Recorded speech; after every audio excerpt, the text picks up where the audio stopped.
Hey, what's new and exciting? It's Kevin O'Shaughnessy here, and today I'm going to give you 3 hacks for using the pentatonic scale to improve your solos. The minor pentatonic scale is a staple in rock soloing. It fits very nicely under the fingers and it sounds good over almost every chord, but it does feel a little limiting. That's the downside. Today we're going to address that issue. Pentatonic scale hack number 1. The minor pentatonic scale fingering can be used over both minor and major chords by just shifting the position.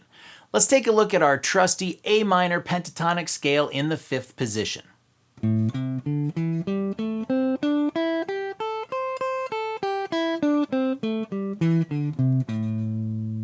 As the name suggests, this will sound awesome over an A minor chord. If I play the chord like so,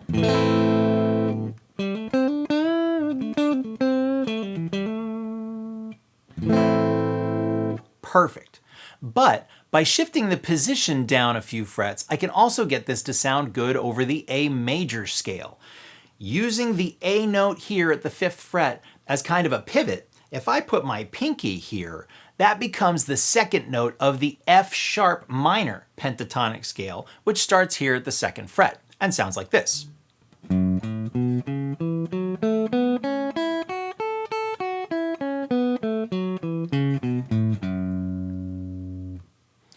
This scale sounds awesome over an A major chord.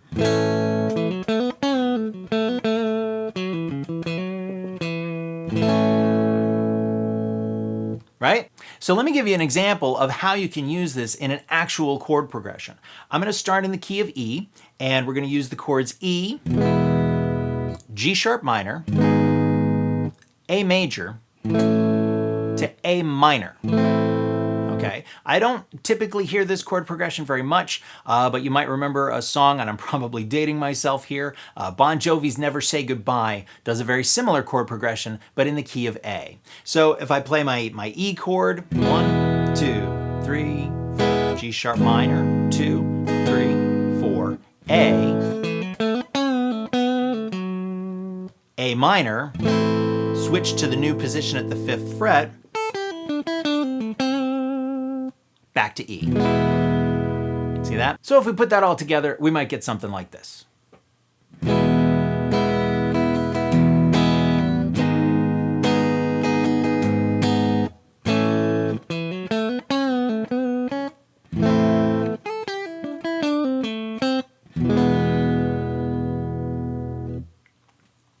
So just by shifting the position from the 2nd fret to the 5th fret, I've covered both the A major and A minor chords. Pentatonic hack number 2. You don't need to get out of the box position, you just need to move it. So now that we know that the minor pentatonic scale fingering works over both major and minor chords, we can adapt that to almost any chord in the key. So let's stick with the key of E major, and the chords in E major are E, F sharp minor, G sharp minor, A, B, C sharp minor, then we've got a D sharp diminished, which we're not really going to do much with, and then we're back to E again. Now the pentatonic minor scale will work over 6 of those 7 chords. The only one it doesn't really work with is the D sharp diminished, but in most musical contexts, you're not really going to see a lot of diminished chords anyway, so it doesn't really make that much of a difference. So we'll start with the E major chord. Now, we probably know that the E minor pentatonic starts at the 12th fret. Of course, you can do it in the open position, but that's not going to work out here. So that makes this first note E. So again, if we put our pinky there and make that the 2nd note of the fingering, we've got a C sharp minor pentatonic scale, which will fit beautifully over the E major chord. So right off the bat, remember, C sharp minor is part of the E major key, right? It's the 6th chord in the key of E major. So now we've got one scale fingering that will work over both of those chords.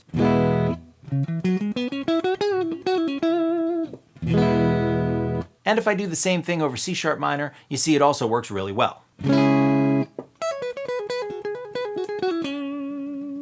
The next chord is F sharp minor, which we saw in the last hack also works over the A chord. So there's 2 more chords that we've got.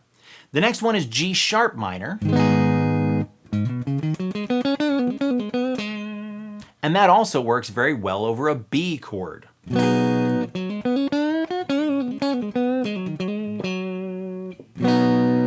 And those are the 6 chords you would typically use in the key of E major. Now let's do a quick example. I'm going to play an E major chord followed by an A, and then E major followed by B. And you'll see I'm going to shift positions, use the same pentatonic fingering, and you'll hear that it works just fine.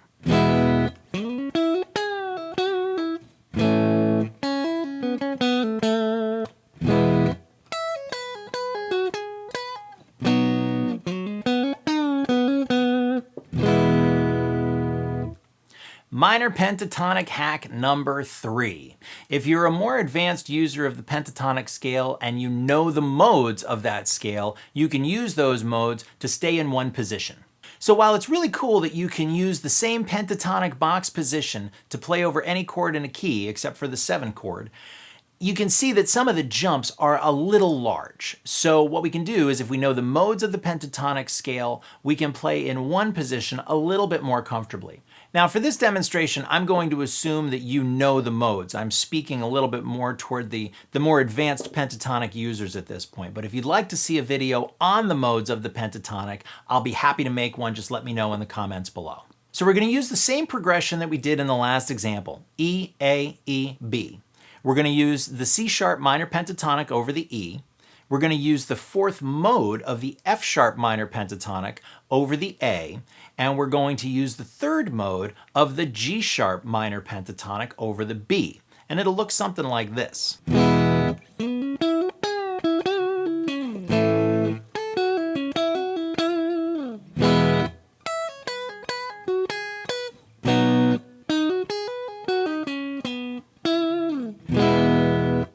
Again, if you're not familiar with the modes of the pentatonic scale, leave me a comment down below and I will gladly do a video on it. So why does this work? Well, if you think about the pentatonic scale as being, say, a minor scale with 2 notes missing, right? Our major and minor scales all have 7 notes. So to make it pentatonic, or 5 notes, we obviously just take away 2 notes. So it has to do with which notes are missing and how those missing notes relate to the chord. In the case of your A minor pentatonic scale, we've got the notes A, C, D, E, and G. Then the pattern just repeats. A, C, D, E, G, A, C. Okay? So the notes of an A minor chord are A, C, and E. So what we have are 2 passing tones in the D and the G. Okay? Now, those 2 passing notes sound pretty good over an A minor chord. The G, I think, sounds a little better than the D, but both of them work pretty well, so it works just fine.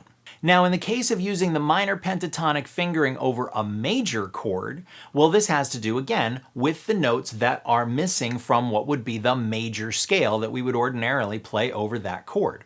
So, in the F sharp minor scale, we have F sharp, A, B, C sharp, E, and F sharp, okay? So the notes of the A major chord are A, C sharp, and E.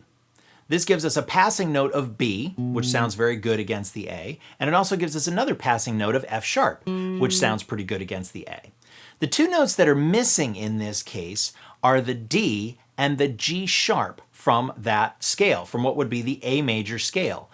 D clashes against the C sharp pretty badly, and G sharp, unless you're doing something that's a little bit more, say, jazzy or R&B in nature, can kind of clash against the A as well, because they're only a half a step apart, the D to the C sharp and the G sharp to the A. Having both of those notes missing and the 2 passing notes sound pretty consonant against the chord is what makes that fingering work when you're improvising. So I hope you found that useful. If you did, be sure to like the video and share it with your friends. If you have any questions, hit me up in the comments below and I will answer them as quickly as I can. If you want to see more content like this and useful tips, be sure to subscribe and adjust your notifications to taste. Until next time, I have been Kevin O'Shaughnessy. You have been awesome, and I will talk to you again real soon.